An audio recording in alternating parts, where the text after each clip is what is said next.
Olá, olá pessoal, tudo bem? Eu sou o Juliano, idealizador do canal Imunemato Fácil, e hoje nós estamos aqui para dar sequência na nossa programação de aulas. Então, hoje será a aula número 2, onde abordaremos o assunto interação antígeno e anticorpo.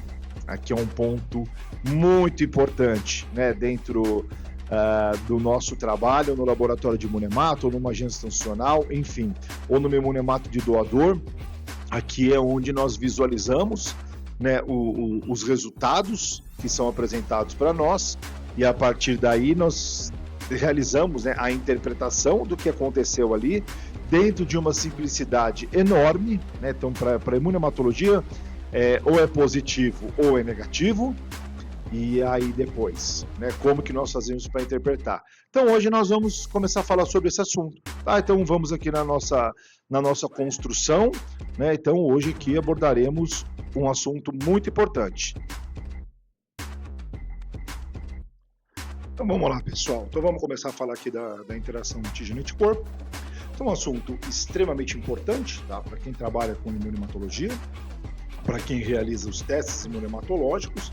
Tá? Então a gente precisa ter esse entendimento aqui conceitual, tá? E também técnico dessa relação entre as moléculas. Então, começando aqui, né? Então essa perguntinha aqui, ó, é básica, né? Então quando a gente inicia lá na imunematologia, é uma das primeiras coisas que vem aqui, né, na nossa cabeça. Então, o que é antígeno? O que é anticorpo? Tá? Então, olhando no slide é muito fácil, tá? Mas às vezes nas situações de dia a dia a gente fica um pouco confuso no começo, e todo mundo passa por isso. Tá? Então, quem está iniciando aí, está achando difícil, calma que uma hora o conceito ele sedimenta, né, na nossa cabeça, e aí fica mais fácil. Mas no início é meio complicado sim, tá, gente? Então, antígeno. Então, por definição, então gosto muito de usar aqui, né, o livro do Abas, de imunologia. Então, o antígeno ele é uma substância reconhecida pelo sistema imunológico como estranha, tá? E ele pode desencadear uma resposta imune. Então, quando o nosso organismo ele entra em contato com uma substância estranha, ele pode reconhecer, tá, algumas estruturas de uma molécula como estranha, alguns pontos de uma molécula como estranha, e ali desenvolver uma resposta. E para nós aqui o que vai importar, tá, é a resposta imune humoral. Tá? Então, formação de anticorpos é o que vai importar para a gente aqui. Existem outros tipos de respostas. Então, existe a resposta imune inata e as suas características, e a resposta imune celular também com as suas características, mas o que vai importar para nós aqui, tá, vai ser a resposta humoral, onde nós temos formação de anticorpos. E o anticorpo em si, né? Então, é a substância produzida pelo sistema imune, né, que tem a característica de reconhecer o antígeno, né, a substância estranha que foi detectada pelas nossas células do sistema imune. Tá? E o conjunto de células responsáveis pela produção de um anticorpo, aqui elas recebem o nome de sistema imune. Então, aqui, né, nessa figura, é uma figura que representa muita coisa aqui, né? Então, temos aqui os sistemas de grupos sanguíneos, tá? Então, quem quiser ter acesso aqui, ó, a mais figuras parecidas, eu deixo aqui o link para quem for baixar ou copia. Então, temos a representação dos sistemas de grupos sanguíneos, tá, presentes na superfície das hemácias. Então, todo mundo tem, né, os sistemas de grupos sanguíneos, em raras exceções que o indivíduo não vai ter.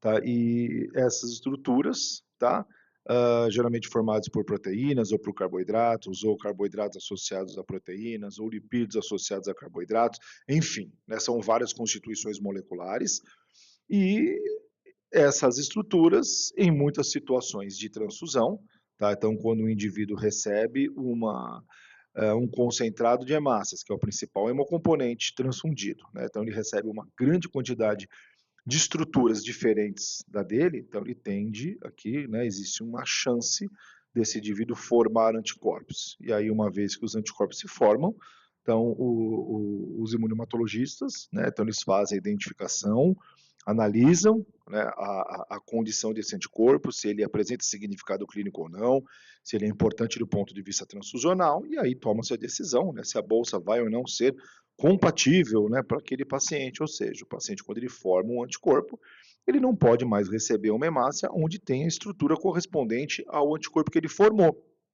E aí a gente diz, né, que o paciente tem que tomar bolsa fenotipada, né, ou bolsa com feno negativa para o anticorpo que ele desenvolveu. Então aqui, ó, para a gente começar a entender melhor, então os antígenos eles estão presentes na superfície das hemácias, tá? Então todas as hemácias têm a mesma configuração, né, de antígenos, pensando num único indivíduo, tá? Então nós temos números estratosféricos dessas células e todas elas têm a mesma composição, tá? Porque de acordo com com os nossos genes, né, de acordo com o nosso genoma, nós vamos expressar ou não algumas substâncias ou partes dessas substâncias, tá? E os anticorpos, né? Então, geralmente eles vão se encontrar livres no soro do paciente, em algumas situações ligados às hemácias dos pacientes, tá? Então, aqui são condições que nós vamos começar a estudar quando a gente já estiver vendo o caso, tá? Fazendo aqui estudos de caso. Então, aqui inicialmente, ó, então, os antígenos presentes na superfície das hemácias. Os anticorpos livres na circulação, no plasma sanguíneo ou, em algumas situações, ligados nas hemácias que foram transfundidas recentemente. E também existem algumas condições, algumas desordens aí de alguns pacientes que formam autoanticorpos, mas vamos deixar isso aqui um pouco mais para frente, tá? Então aqui, ó, esse conceito tem que estar muito firme na cabeça de quem está iniciando aqui no Imunemata, então precisa estudar, precisa visualizar, estudem no formato que mais agrada a vocês, tá? Ah, eu preciso ver um vídeo, assista um vídeo, eu preciso desenhar, desenhe. Se eu só ouvir já tá ok, parabéns, muito bem, esse é o jeito mais fácil, tá? Então, eu preciso memorizar, ok, memorize, tá? Então, como eu disse, no slide é tranquilo, né? Agora, quando nós estamos lá com o anticorpo na mão, com uma hemácia, que aí eu preciso testar o anticorpo, aí eu tenho que ter uma imaginação muito boa, né? Uma criatividade muito boa, para imaginar o que está acontecendo dentro do tubo, né? Então, quando eu pego um anticorpo, eu coloco em contato com hemácias que eu não sei se tem ou não um antígeno, então como que eu vou visualizar isso? Através de reatividade. Então, toda vez que eu tenho uma reatividade, eu tenho uma aglutinação, quer dizer que o anticorpo se ligou ao seu respectivo antígeno, né? Então, o teste mais simples que tem em imunohematologia é tipagem sanguínea, então nada mais é do que a criação de um ambiente onde a gente coloca hemácias, né, que a gente quer saber quais antígenos ABO eles têm, e adiciono, né, o anticorpo, eu pingo, né, o anticorpo correspondente. Então, aonde tem aglutinação, eu enxergo, né, como positivo e considero que tem o antígeno na superfície da hemácia, e quando eu pego um anticorpo que eu conheço e coloco contra uma hemácia que eu não sei qual é o antígeno, se eu não observo reatividade, eu logo imagino que não tem essa estrutura na superfície da hemácia, tá? Então aí eu falo que é negativo, e por aí vai. Então a imunemato, ela vai muito nessa linha, do ponto de vista, falo isso muito para meus alunos, do ponto de vista técnico, a imunemata é muito tranquila de execução, não dá nem para comparar com outras técnicas, né, de imunologia, de biologia molecular, enfim, outros ensaios, né? A imunemata é muito simples, mas quando ela enrosca, né, aí a gente sabe de toda a dificuldade, tá? E a gente consegue resolver a maioria dos casos aqui através de testes sorológicos, e quando, né, complica, a gente não consegue resolver, aí nós recorremos à biologia molecular, tá? Então aqui, ó, um pouquinho sobre os anticorpos. Então existem 5 classes, tá, de anticorpos. Alguns têm subclasses, tá? Mas para agora aqui, ó, essas são as 5 classes. Então IgG, IgM, IgE, IgD e IgA. Então em imunohematologia, né, então nós lidamos mais com IgG e IgM, às vezes IgA, tá? Dificilmente aparece, mas existe.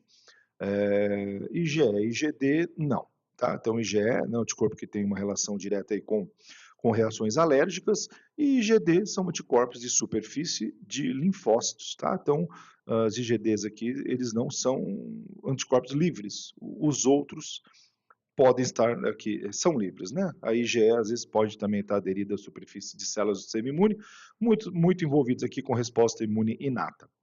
Então, os dois principais, IgG e IgM, tá? A IgG, né, com uma reatividade ótima, que é 37 graus, e o IgM podendo reagir à temperatura ambiente, podendo reagir a 37 graus, e quanto mais frio, né, então quanto menos temperatura, melhor a reatividade das IgMs.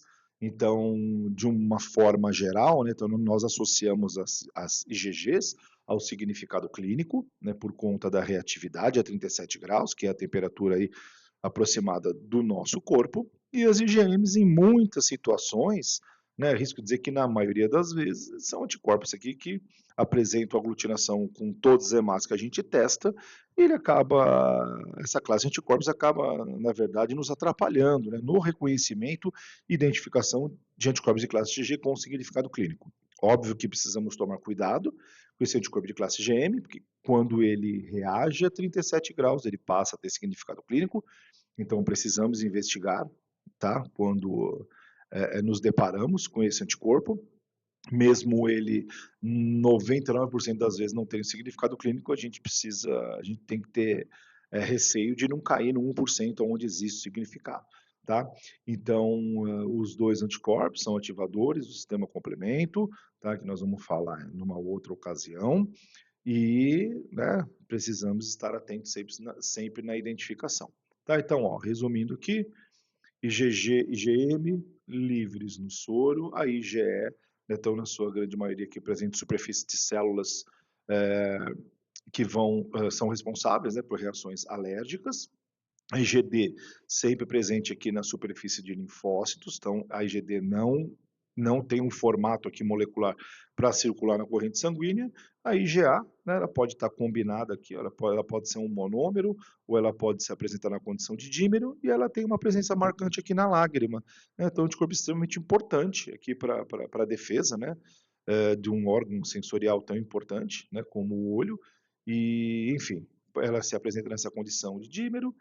As IgMs se apresentam na condição aqui de pentâmeros, a IgG, a IgE e a IgD se apresentam aqui na condição de monômeros, tá? E os antígenos, né, estão localizados para nós, né, na imunohematologia, na superfície das hemácias, né? Então o antígeno ele é toda a estrutura, né, que tem a capacidade aqui, ó, de desenvolver, né, uma reação no sistema imunológico, né? Ele desperta a atenção do sistema imune, então ele faz com que haja uma resposta, tá? E o epítopo é o lugar exato onde acontece a ligação do anticorpo ao antígeno, tá? Então o epítopo ele é o ponto exato da ligação.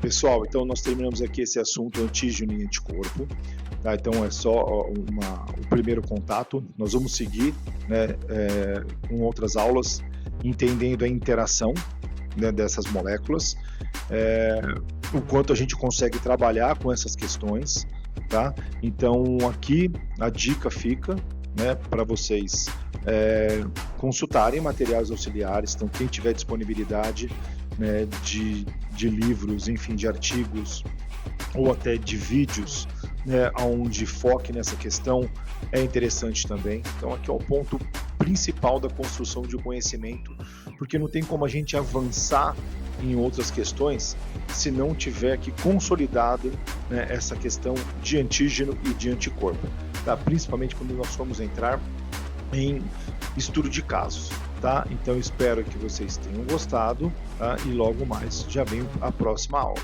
Valeu!